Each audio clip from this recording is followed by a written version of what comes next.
2016 is the Pokémon series' 20th anniversary. With the recent release of Pokémon Go and Pokémon Sun and Moon coming up later this year, the Pokémon series is suddenly as big as it was in the late 90s. It's certainly interesting for me, as someone who never stopped playing those games, to see everyone talking about it once again. Joining the nostalgic hype, I've replayed the original games, usually referred to as Generation 1, all three of them read twice. In this video, I'll break down and analyze those games, trying to understand just what made them different and why they're still great games 2 decades later. For that, I'll start by taking a look at the beginning of the game, followed by a more general analysis later.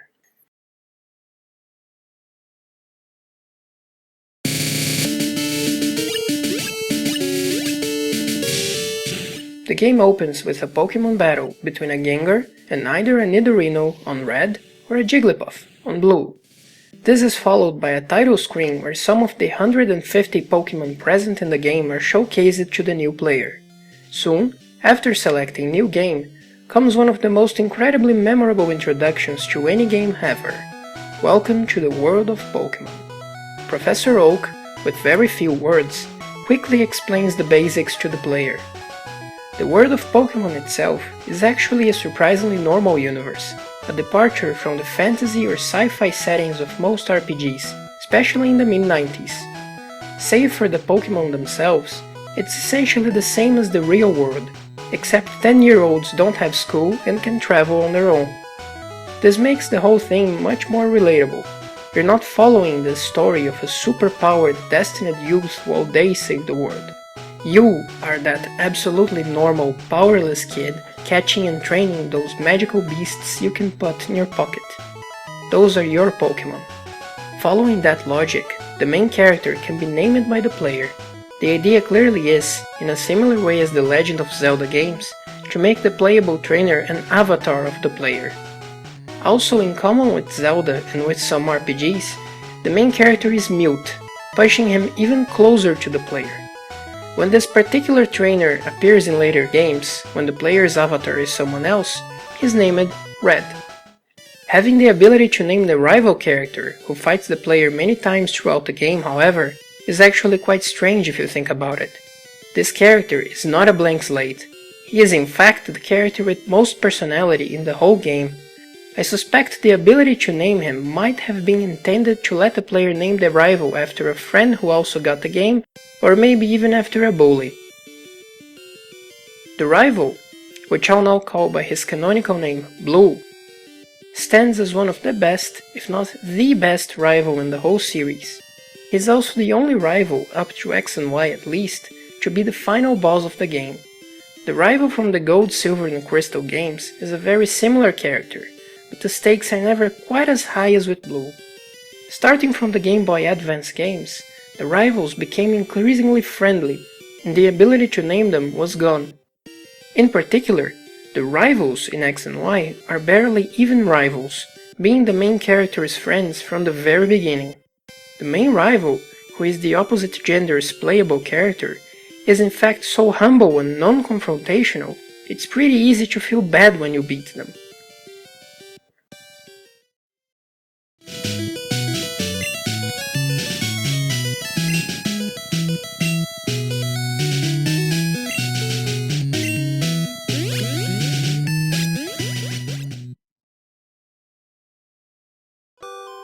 The game begins in the main character's room, much like the player might be in their own room while playing this for the first time. In fact, Red even starts right in front of a TV with a Super Nintendo connected to it, a little Easter egg that persists to this day in every mainline Pokémon game, although with newer consoles of course. These games leave players very open to exploration, with little handholding, which means the player is initially dropped on the game without any explicit directions. What the game usually does to direct the player is place barriers around the map that can only be cleared after certain, not necessarily related objectives are complete, thus ensuring players won't stray too far from the next objective. Other than that, there are also the HMs, or hidden machines. Those are special moves you can teach through your Pokémon that are used to clear specific types of barriers, like trees or boulders. It's a rather minimalistic approach that maintains the sensation of freedom while making it really hard for any player to get hopelessly lost. Case in point, when I initially played this game, I was about 7 years old and knew very little English, and so did most people I knew who were also playing the game. Eventually, everyone managed to finish the game, even without understanding most of it. The simple fact that Twitch Plays Pokémon managed to finish this game illustrates my point. Red is free to explore the very small pallet town, but things will only get started when the player decides to explore north, reaching tall grass for the first time. That's when Professor Oak appears out of thin air, explains that it's dangerous to walk in tall grass without a Pokémon, and takes Red to get his first Pokémon. Note that simply entering the professor's lab will not make him appear. The game forces the player to try and explore out of town before allowing any progress. This works to build up just how dangerous and mysterious this world is, even if the only things actually found in this particular patch of tall grass are tiny rats and birds. Now, we finally get to the moment that defined a generation, choosing Charmander or Squirtle as your first Pokémon. Okay, also Bulbasaur. The game offers no real information about which particular challenges the player is likely to face with each choice, which is particularly interesting considering the early game experience is vastly different depending on which one is chosen. The choice is, therefore, fully dependent on which Pokémon the player likes more at first sight. It's also worth noting that the other two starter Pokémon can never be obtained in the same game, which kickstarts the social aspect of these games very early on.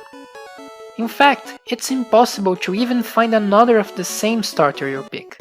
It's a special Pokémon. The choice of a starter also immediately highlights one of the strengths of Pokémon compared to other RPGs, the customization. With 151 different monsters and hundreds of possible movesets, no two players will ever have an identical experience. Even now, at the very start, players are already divided into 3 completely different groups, 6 if you count 2 different versions.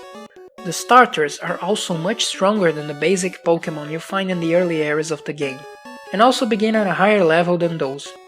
This ensures the player can at least get through the first few routes without much trouble. The rival, naturally, gets the starter that's strong against the player's choice. Note that this doesn't have any immediate effect, as none of the starters even have elemental attacks at this point. The very first match is based on pure brawn, and, differently from every single other battle, the game goes on even if you lose it. Honestly, it's pretty much a coin flip if you win or not, so it's a good thing that's the case.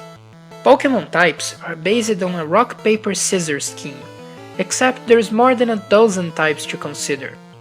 The starter types, fire, grass, and water, are the simplest possible way to understand this concept.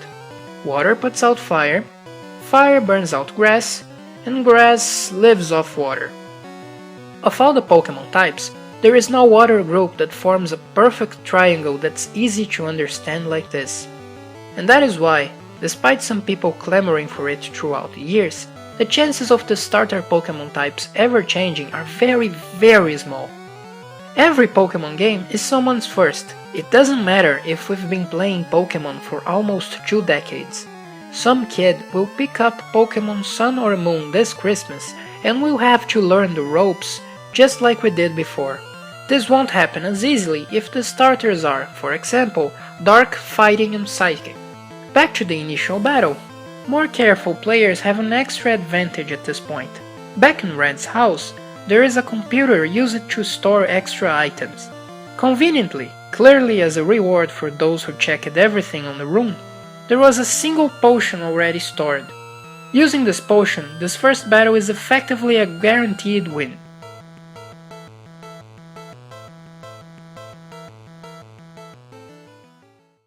After getting his first Pokémon, Red can move up north to Viridian City, going through Route 1, and here is where I can start talking about something that happens in every single Pokémon game, based on the model set up by Red and Blue. Every single Pokémon has a purpose. In this case, the only Pokémon found on this route are Rattata, a normal type rat, and Pidgey, a normal type pigeon. Those are as bland as it gets. They're borderline just normal everyday animals pretty much every human being knows. This is done to gradually ease the player into the Pokémon world. Think about it. In every single Pokémon game, the early roads have Pokémon heavily based on common and very recognizable animals, such as birds, rodents, cats, dogs, and bugs. The Pokémon based on less common animals come later, and the plain original ones are rarely found early on, especially out of gym leaders' hands.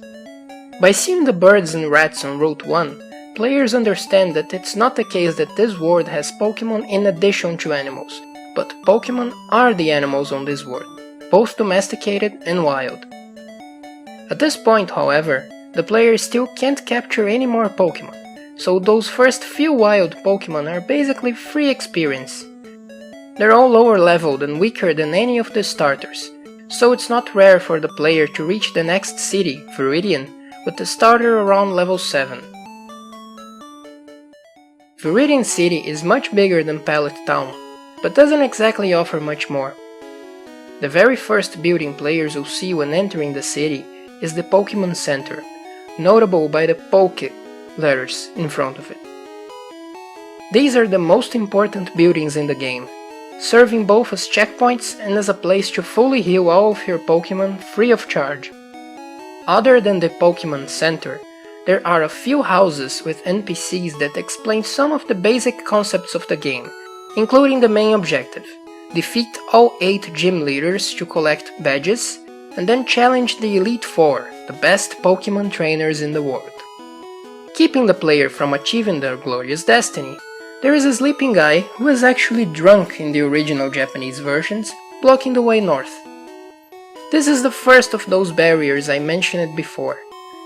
This guy gets up completely by himself later, with no input from the player. Players are left to explore until they enter the Pokemart, where they can later buy balls to capture Pokémons and healing items, and get the Oak's Parcel, an instruction to take it back to Oak. This extra trip to Pallet potentially gives the starter Pokémon a little more experience and results on the player finally getting the Pokedex, which stores information on all the Pokémon in the game. It doesn't spoil Pokémon that are yet to be seen, but it shows the locations on the map where those who have been seen can be caught. As an extra incentive for catching them all, there is a little bit of interesting information on every species that's actually caught, all written as if they were observation on real animals. This is the moment where players can finally get Pokeballs and start catching stuff other than the starter. It should be noted that in these games the player does not get any free Pokeballs to catch their first few monsters, having to instead go to the mart to buy some. Certainly to make it easier for beginners, especially for younger kids, later games always give players 5 free Pokeballs at this point. And now it's finally time to take a look at the first 2 Pokémon that can be caught, Rattata and Pidgey. Every Pokémon in Red and Blue has 5 stats: HP for health, attack, defense, special, and speed.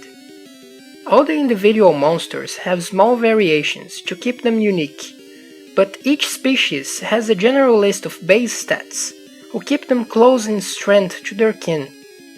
What I mentioned before about every Pokémon having a purpose is especially visible on how their stats are distributed. Rattata is the quintessential early game Pokémon. It requires little experience to level up, evolves fast at level 20, and learns the powerful Hyper Fang at a mere level 14, making it a very effective Pokémon in the first half of the game. It can also learn an impressive variety of moves, including Thunderbolt and Ice Beam, although it doesn't really have the stats to use them very effectively. Later, the evolved Raticate is outclassed by pretty much anything, and most players end up replacing it. Even the rival starts with a Rattata and eventually famously replaces it. Pidgey, on the other hand, is more of a late bloomer, but not that much. It requires more experience to level up and evolves twice at levels 18 and 36. It lacks the sheer versatility of Rattata, but it has considerably better defensive stats with around the same offensive capabilities, alongside the ability to learn Fly. Either way, as it reaches its mid-evolution at level 18, it will still be a very strong option for early game, although one that can be potentially taken to the end. Again, the rival exemplifies it, having a Pidgey that he evolves all the way to Pidgeot and uses against the player in the final battle. Both of those are normal type Pokémon, sparing the player of having to learn too much about type matchups early on other than the starter. They also learn decent moves by themselves, avoiding the need to use items to do it. And speaking of starters, next time I'll be taking a look at how each starter choice affects the player's experiences throughout the game, as well as comparing their respective final forms. Afterwards, I'll talk about the battle system as a whole, followed by once again looking at the early game until Red reaches the first gym battle. If you made it this far, thank you for watching this video. This is the first time I make one of those, and I'd greatly appreciate any feedback on how to improve the second part. Till next time.